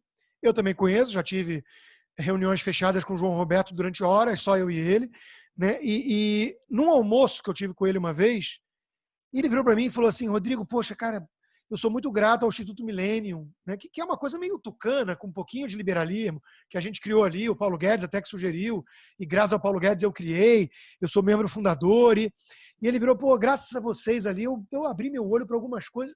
Cara, aquilo me assustou. Eu falei assim, ele realmente não tinha ouvido falar. Ele estava me elogiando uma vez, um daqueles programas do Caco Barcelos, Profissão Repórter, sobre armamento. E ele falou para mim, mas, vê o programa, Rodrigo, muito bom. Aí eu fui ver o programa, era uma merda. Era um lacre do começo ao fim, totalmente enviesado. Então, assim, eu não descarto, Bruno. Eu não descarto a ignorância. O cara vive numa bolha, o cara é herdeiro, o cara é empresário, o cara está tocando outra pauta. E o staff tomou conta. Hoje em dia, o Globo, segundo as palavras do próprio Paulo Guedes, virou aqui um feudo familiar. Não dos Marinho. Você vai ver o filho do Anselmo Gosta lá, o filho da Miriam Leitão está lá. É o staff que tomou conta. O staff manda. O que nos remete ao livro da Ayn Rand, A Nascente, que o herói lá, o da mídia, né, que sempre foi um... Ele queria ver o circo pegar fogo porque ele não aguentava mais o ser humano ser tão bundão. Até o dia que ele descobre, né, o herói, o Peter... Não, Peter Keating é o bobão. O Howard Hawk, né? Howard Hawk é do Nascente? Nascente. É da Nascente. É o arquiteto, o Howard Hawk. Ele, quando ele descobre, ele inverte e tenta colocar a artilharia dele a favor do herói verdadeiro, genuíno. Mas não consegue. Chega uma hora que os sindicatos tomaram as prensas. Então, ele descobre que quem manda não é mais ele. Aquilo é muito ilustrativo. Ele descobre que quem manda não é mais ele na empresa dele. Então, food for thought, né? A gente fica na dúvida. Eu acho que sinceramente, Bruno, eu acho que é um misto de tudo. Tem o ignorante, tem o culpado, tem o maquiavélico e tem o Jorge Soros, que talvez seja realmente a incorporação do capeta na Terra. Sobre como conversar com a filha, cara, eu acho o seguinte, de largada, a gente tem que tentar se colocar in others' shoes. Então, a gente tem que largar de um ponto de empatia e sensibilidade. Então, a gente primeiro tem que virar e falar, vamos voltar para o básico mesmo, né? Como fazer amigos e influenciar pessoas do Carnegie, né? Começa concordando com algumas coisas. Começa concordando. Cara, puta, que absurdo, cara, esse assassinato. Esse policial é monstruoso, é inaceitável, o cara tem que ser preso, tem que ser punido. Desarmou um pouco. Aí vira e fala assim, mas sabe que eu fico na dúvida? Será que ele fez isso porque o outro cara era negro? É isso que eu tenho dúvida. Você inseriu uma semente de dúvida, né? Você está deixando ela pensar. Não, mas por quê? Claro que foi. Não, você tem tanta certeza. Porque aí a gente tem que ver o seguinte, tem que ver o histórico do cara, tem que ver se ele já foi truculento com brancos, que de repente ele é um mau policial. Né? Aí, puta, eu escutei falar que ele tem 12 acusações de abusos que não foram investigados. Será que todos eram negros? Não sei. Vamos pesquisar isso junto? E vamos pesquisar junto se tem casos de agressão também de policiais negros, que aí de repente é uma questão do policial ser agressivo, ou de vítimas brancas, porque aí desarma um pouco a tese, né? Então, às vezes não é uma questão racial só que explica isso, né? Tem algum outro fator aí também, não sei. Cara, começa concordando com alguma coisa, instila a dúvida, desperta o desejo de buscar mais conhecimento de forma desarmada, sem acusar e sem atacar. Obviamente, nada disso eu fiz com a minha filha. Então, a gente é muito melhor em ensinar do que fazer. Mas eu cheguei e falei, porra, Laura, não gostei do teu post. Eu fiz um pouquinho. Falei, eu entendi o que você quis fazer ali, eu entendi. Mas olha só, cuidado para não estar levantando bola e dando munição para a gente estar com uma agenda muito diferente da tua. A tua, eu sei que você está de forma genuína impactada com a cena que você viu. Muita gente não. Então, só cuidado. Mas eu já entrei mais de sola do que eu deveria.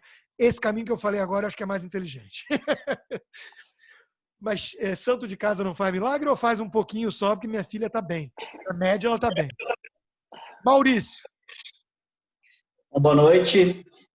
Rodrigo, essa semana a gente viu, acho que foi ontem, né? Ou foi antes de ontem, o Felipe Neto atacando o Neymar, né? A figura representativa do Neymar, mas assim, ele falando num todo de todos aqueles artistas, pessoas influentes que se calam diante desse fascismo, né? Do racismo, etc. Eu vi a resposta de um comentarista esportivo, que ele é de esquerda e agora ele está começando a comentar sobre política também, e ele disse, discordando do Felipe Neto, mas não porque o Felipe Neto está sendo autoritário, né? Nessa exigência dele que todos se pronunciem, deem a sua opinião contra o fascismo, etc. Mas no sentido de que tanto o Neymar quanto a maioria dos jogadores de futebol, essas pessoas que ficam ricas assim, não tem estrutura, não tem intelecto, não foram formadas para isso. Por isso que elas não opinam. Então, o correto é elas não opinarem mesmo, porque elas não têm preparo.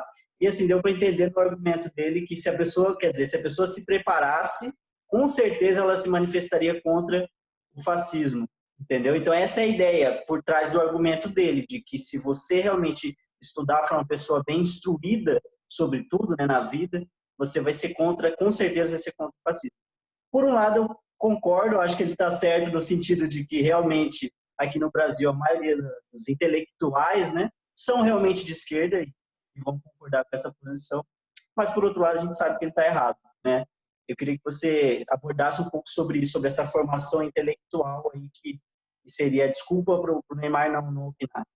Beleza, mas é só uma premissa, né? Que se o argumento de que não estudou o suficiente é válido para o Neymar, também tem que ser válido para o Felipe Neto, que ele só acha que pensa. Verdade. Mas, veja, eu já citei algumas vezes aqui, Maurício, o livro End of Discussion. É um dos livros, eu li vários sobre esse assunto, mas é um dos bons livros sobre os métodos de você calar, interromper um debate. E esse método é justamente o método do cancelamento, que agora está em fama aí, né? Tá em voga, né? Que é o seguinte, você desaparece do mundo das pessoas que podem opinar, que são a Beautiful People, né? Se você emite uma opinião fora das regras aceitas da direita permitida deles. E a direita permitida deles é um social-democrata. Então, você passou daquilo, você defendeu alguma coisa do Bolsonaro, você é rotulado de fascista, as suas intenções são malignas e por aí vai, ou, na melhor das hipóteses, você é um idiota que precisa estudar, né? Então, o que o Felipe Neto tentou fazer com o Neymar foi isso, e é o que acontece, só que o Neymar tem fama suficiente para reagir e outros também saírem em sua defesa. Agora, quando você faz isso com uma pessoa que não tem as mesmas armas para se defender e vem esses chacais todos em cima, você imagina um efeito psicológico que você tem numa pessoa, né? É devastador. Então, a primeira coisa que a gente precisa constatar é que a tática funciona. Muita gente olha isso e se sente, às vezes, meio ignorante para comentar, mas comentaria com base numa opinião de botequim que todo cidadão tem direito, que é uma sensibilidade ali, um bom senso, talvez. Puta, eu acho que esse cara aí, eu não sei o quê, pô, acho que também passaram do limite na reação, já não tem muito a ver com o George Floyd, sei lá. E aí a turma vem em cima para impedir que as pessoas tenham consciência de que são a tal maioria silenciosa. Essa é a tática. O esforço é todo para ter o monopólio da narrativa, para parecer que só os insetos efêmeros, espalhafatosos, que gritam alto, são representativos na sociedade, nas redes sociais, né? E isso, repito, funciona. Funciona. Em relação aos atores, tem aquela frase que é atribuída ao Kevin Bacon, né, que ele fala, porra, mas por que você está escutando um ator? Né? O ator não sabe porra nenhuma, é só um idiota. E ele estava talvez sendo irônico para se defender, porque ele é um esquerdista, né? Mas a verdade é que é por aí mesmo. Qual é a grande virtude, profissionalmente falando, não como ser humano, mas profissionalmente falando, qual é a grande virtude de um ator? Saber imitar bem os outros. É ser um sujeito amorfo que consegue se transfigurar como um Zelig em qualquer personagem de forma convincente e transmitir emoção para o povo. Ou seja, é um puta de um bom imitador. A moral, um ator bom, né? É isso que ele consegue fazer. Então, qual é o elo? Qual é o link que existe entre isso e o cara ter qualquer que seja razão para opinar de um lugar diferente em relação a qualquer assunto? Nenhum. Só que, obviamente, a gente sabe que as pessoas não fazem essa distinção. Se o sujeito é famoso, eu vou escutá-lo. E falando sobre tudo, né? Então, esse é o truque, inclusive. O Noam Chomsky é um linguista respeitado, apesar de que a tese dele foi muito por água abaixo. O último livro do Tom Wolfe é um livro que detona a tese do hardware do Noam Chomsky e tudo mais. Mas o que realmente faz o Noam Chomsky ser famoso? Ele ser um anarquista comunista radical. Então, o pessoal usa o selo de linguista para falar que ele é sério. E aí usa o idiota, que sabe menos do que o Felipe Neto sobre política, para falar de política. Esse é o truque. Chico Buarque, mesma coisa. O cara compõe lá a musiquinha meio chatinha, umas cançõezinhas arrastadas e não sei o quê, vitimismo, e aí o cara vira um intelectual. Ele é compositor. Aí pega o Oscar Niemeyer. O cara é um arquiteto. Alguns diriam talvez desenhista, designer, mas enfim, né? É um arquiteto. Aí faz uns desenhos meio arredondados, fica famoso com fama mundial, mas é o quê? É um defensor de Stalin. Só que o pessoal usa a fama dele de arquiteto para defender o stalinista. Eu tenho um vídeo no YouTube e um artigo onde eu falo o humanista que amava Stalin, detonando esse sujeito. Qual era a arma de defesa de todos? Quem é você para falar de Oscar Niemeyer? Ele é mundialmente reconhecido como um arquiteto, caramba. Eu não estou falando da arquitetura dele. Nisso eu sou leigo. Tem até alguns arquitetos bons que falam que é um lixo, mas aí é outro debate. Não é o meu. O meu é que ser humano lixo ele era, né? E foi. Era um crápula. Então, é outro, ou no mínimo um estúpido em política. Mas isso é um outro debate. Então, as pessoas mais, enfim, mais burrinhas não conseguem fazer essa distinção. E a turma usa isso como um fator a seu favor, porque a imensa maioria é ignorante, lacradora, Maria vai com as outras. Tem medo da patrulha, quer ser aceita pelo beautiful people. E o caminho mais rápido é você virar um lacrador. Então tá dada a receita. Você vai dar a festinha no próximo fim de semana. Vai ter lá ator famoso, políticos, intelectuais respeitadíssimos no mundo inteiro, e mais sei lá quem. E, porra, você quer ser bem aceito por essa turma? Nossa, como você é inteligente, hein? Você entendeu que o Bolsonaro é uma ameaça fascista pior do que o Hitler e o Mussolini juntos. O cara, que bom, né? Então é um truque muito bem desenhado. É um negócio que funciona. E funcionou muito bem até as redes sociais.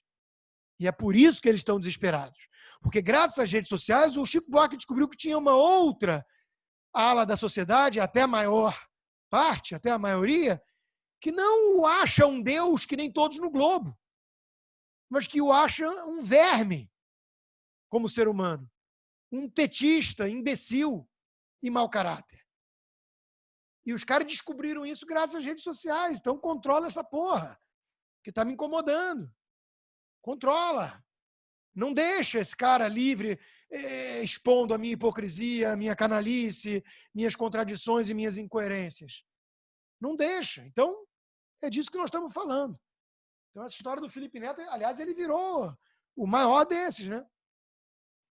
Lacrador, tentando cancelar todo mundo e recebendo o respaldo da turma séria, da jornalista que apresenta o jornal, o programa de entrevistas mais tradicional, né? E por aí vai. Então, é esse o jogo. Aí você vai espremer, só tem idiota ou mau caráter no grupo, não tem mais nada que preste. E que estão acusando sempre as intenções do outro. Você tem que ser uma pessoa ruim para apontar tudo isso que a gente aponta neles. Francisco, para terminar, que hoje está longo. Diga lá, Francisco. Beleza? Boa noite, pessoal. Parabéns pelo programa de hoje, foi incrível, foi fantástico. A gente estava aqui junto. Eu queria falar da PL, que por enquanto foi engavetada hoje, da fake news, né? Que hoje, por exemplo, a Thaís Oyama, mesmo concordando, eu queria, na verdade, fazer levar a gente para pensar de um outro ângulo, né?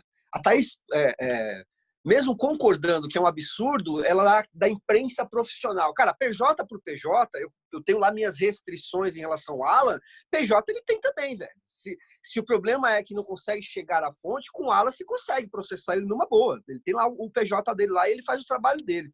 E é curioso como essa imprensa, ela empurra a gente, cara. Eu nunca vi tanto Alan, nunca retuitei tanto Alan, eu nunca tinha retuitado o Alan, cara. Mas ele transmite pelo menos assim, olha, eu sou parcial e esse é o meu ponto de vista e eu não me escondo. E há de se admirar a coragem do Alan. Vamos ser honestos aqui, você pode não gostar dele. Beleza, mas eu queria falar da fake news. O ângulo que eu tenho olhado. Tem gente lá, sei lá, a Daiane Pimentel, a deputada, ela inclusive me segue, eu troco informações com ela offline. Gosto até dela, não vejo nenhuma assim, fora o rancor, que ela ficou puta porque colocaram ela, mesmo a Joyce, eu sei que tem gente no grupo que não gosta dessas pessoas e tal, eu ainda consigo me colocar ali no meio, beleza, então eu sinto um grande rancor, mas ao mesmo tempo eu acho que é problema deles, vocês que são políticos, o Rodrigo, você arruma uma treta lá, eu tô lá junto com você, mas não é meu trabalho, cara.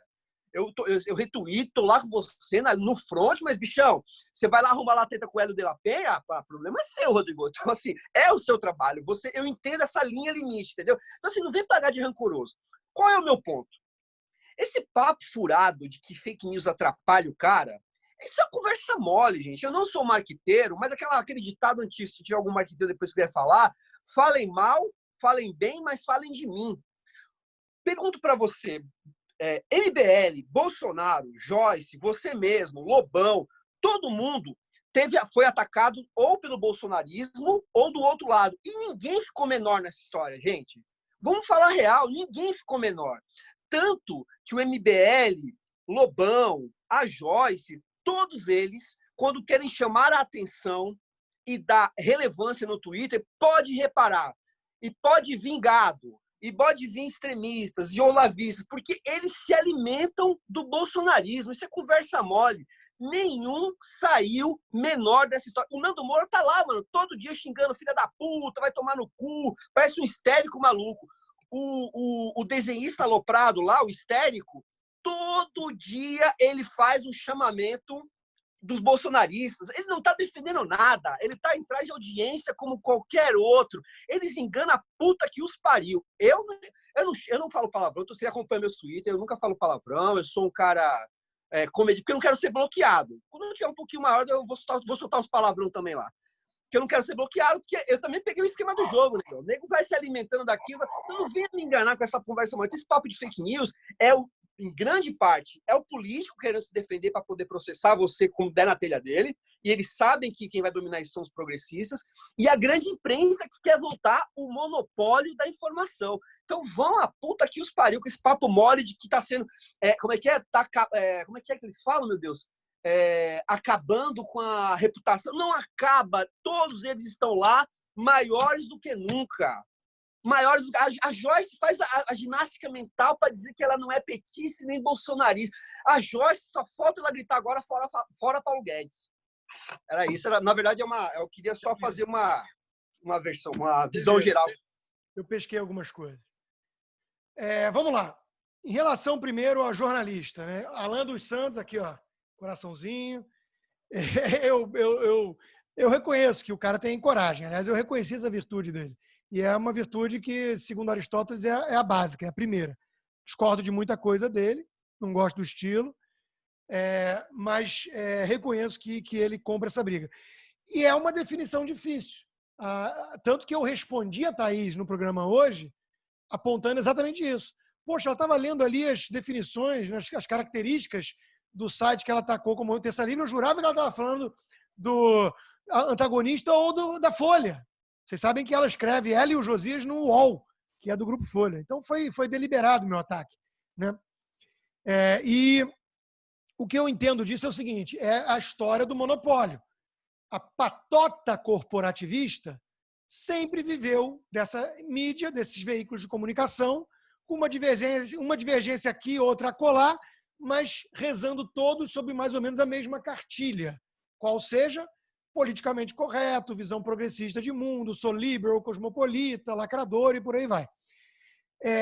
E se vendendo ao mesmo tempo como imparcial, isento, só olho fatos, sou desprovido de preconceito, estou aqui em cima, né? Na Torre de Marfim e no andar de cima. A rede social furou essa bolha. O que desespera a Vera, a Thaís, é que eu aponto o dedo e falo, vocês são o Alan dos Santos de sinal trocado. A diferença é que ele não se vende como imparcial. Vocês são piores. Vocês estão falando aí que são imparciais, mas vocês são esquerda. Todo mundo já percebeu que vocês são esquerda, menos vocês, que ou não perceberam ou fingem. Então, meu esforço de desmascará-las, de media watch, é todo um trabalho voltado para expor o partidarismo ideológico, a visão, o viés da patota corporativista que domina a mídia e que até hoje foi deixada em paz. A lá Chico Buarque acreditando que é lindo, maravilhoso, porque o Globo escreve isso toda semana. Todo o caderno de cultura do Globo coloca cada dia o Chico Buarque um pouco acima. Já está muito acima de Jesus, mas ele é Deus. E o cara passa a acreditar, né? O cara passa a acreditar que é a última Coca-Cola do verão. Então, estourar essa bolha é parte do meu trabalho, que eu vejo como missão patriótica. E pela mídia. Faço isso para salvar a imprensa, porque é importante a imprensa. Mas você está certíssimo. Quem é que define o que é jornalista? Tem CNPJ, tem empresa, pode ser processado. A Folha é um veículo, o Terça Livre é outro. Ah, mas o Terça Livre é bolsonarista escancarado. A Folha é anti-bolsonarista escancarada, amiguinho. Só você que finge que não vê. Só você. É isso, meu esforço é esse. Sobre bater, apanhar e crescer que nem massa, eu entendo e concordo com parte do que você disse, né? Eles marcam por isso, porque a pior coisa que existe numa briga é a indiferença. Todo mundo que já brigou com um cônjuge, com namorada, com esposa, sabe disso. A pior coisa que existe numa briga é você ter no adversário a indiferença. Você ser ignorado. Aliás, tem uma passagem excelente no Atlas Shrugged, da Ayn Rand, onde ou é no A Nascente. Hoje eu estou confundindo os dois, porque eu li os dois há muitos anos, mas eu acho que é no A Nascente, que o Elo Tuthor, o vilão, chega para o Howard Hawks uma hora e pergunta, né, mas o que você sente por mim? Eu sempre tentei te destruir, tudo que você representa, o que você sente por mim? E ele olha e fala, nada. É alguma coisa assim a cena, mas é do tipo assim, quem é você, né? Eu não vivo minha vida pautada em seres tão inferiores. Eu vivo minha vida para construir, para atingir os meus potenciais, que nem a gaivota do Fernão Capelo Gaivota, do Richard Bach, John Livingston Seagull. Eu quero o máximo de mim, que nem a Pajero do Paris-Dakar, que fazia propaganda de que 11 anos seguidos era vencedora do Paris-Dakar porque não estava lutando contra os outros, mas sim contra o deserto. Ou seja, deixa eu dar o máximo de mim. É isso que desespera essas pessoas tão pequenas. Eles precisam que você viva em função deles. Então, você está certo em um aspecto. Quando marcam, quando querem essa treta, é claro que preferem o ataque do que a indiferença. E muitas vezes a indiferença é a melhor resposta. Eu ataco muitos ou cobro muitos porque eu tenho um senso de justiça incontrolável. Eu vejo o Hélio de la Penha falando aquela porra, eu pergunto, caraca, cara, o que você está fazendo? Você está defendendo isso? Eu quero chacoalhar. Eu não quero treta por treta com ele. Agora, depois eu ignorei. Eu não fui ver o que ele respondeu ou não vi os outros respondendo, eu ignorei. Eu só perguntei para ele. Eu lancei uma semente para ele pensar, só isso, e fui tocar minha vida. Eu não estou nem aí. André Guedes, eu faço a mesma coisa. Uso muitas vezes para ilustrar o que é um radical de direita, de centro, radical de centro, né? Liberal, entre aspas, mas não para ficar debatendo com ele. Se o André Guedes virar para mim e falar, vamos debater e você aqui, pô, vai procurar tua turma. Tu está num patamar muito inferior. Eu não pauto minha vida com base no cartunista, que não sabe nada, e que está histérico lá, achando que o Bolsonaro é o Mussolini. Eu não pauto minha vida com base nisso. Então, em parte, você está certo.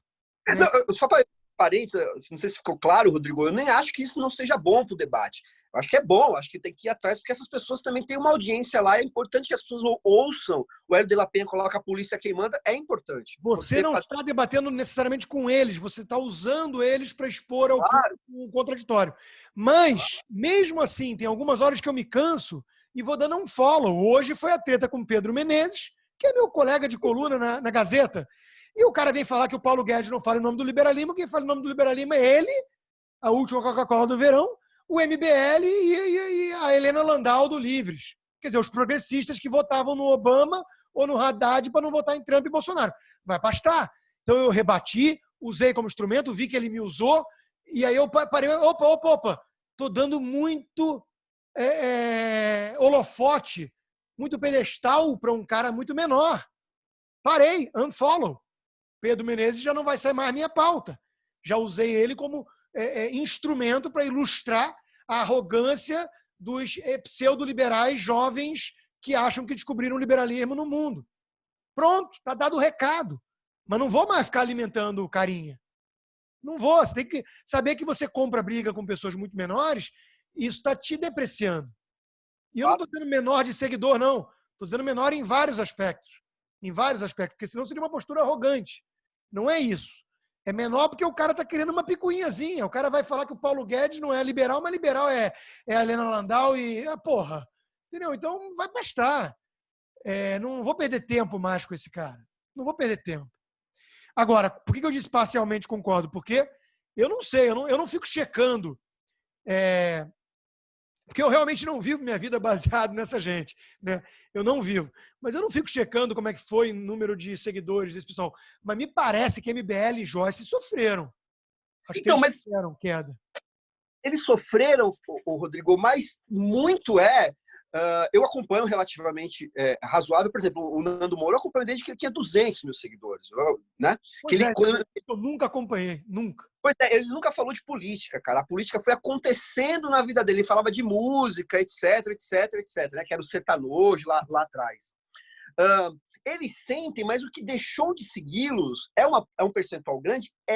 Mas não necessariamente as pessoas que o seguiram por causa dele, mas porque ele estava alinhado outro momento com o Bolsonaro. Entendi. Eu quero dizer que as pessoas continuam com os seguidores dele, entendeu? Não é Tudo bem, mas aí você tem que também questionar que mudou a base de apoio deles. Eles estão tendo que fazer um pacto com o diabo e acender vela para Veretes. Então, assim, o meu ponto é o seguinte, qual a relevância? A Ana Paula Henkel, do vôlei, me resumiu muito bem uma parte dessa patotinha que a gente conhecia muito bem, né? Ela falou, são os arrogantes e irrelevantes, os pedantes e irrelevantes. Deixa eu só ver um parênteses rapidinho. Quem que dá trela para esse pessoal hoje em dia? Eles estão falando para uma bolhazinha cada vez mais ridícula. Quem é sério não leva a sério. Uma pessoa que leva a sério Greta Thunberg e Felipe Neto. Eles não estão falando com os CEOs do Brasil, eles não estão falando com os formadores de opinião, com a gente séria, eles estão falando com um militantezinho, com um cara que quer extravasar o ódio ao Bolsonaro. E aí eu quero... Deixa eu só amarrar o raciocínio, é justamente isso. Por isso que eu digo que a PL de fake news é conversa mole. Porque essas pessoas não são criticadas por fake news, e sim porque quando ela vai perdendo a credibilidade. É outra história. Sim, é isso que eu quero amarrar, entendeu? Quando o discurso dela perde sentido. Eu falei, cara, você perdeu o sentido. É isso, concordo. Beleza, turma, já temos aí quase 1h45. Eu estou sentindo o cheiro da minha comida, do jantar, quase desmaiando aqui. Vou fechar por hoje. Muito obrigado pelo apoio fundamental de vocês, fazem isso aqui existir. Para mim é ótimo também, essa troca que tem sido também no WhatsApp excelente. Boa noite a todo mundo e até semana que vem aqui. Valeu. Até mais, gente. Tchau, tchau.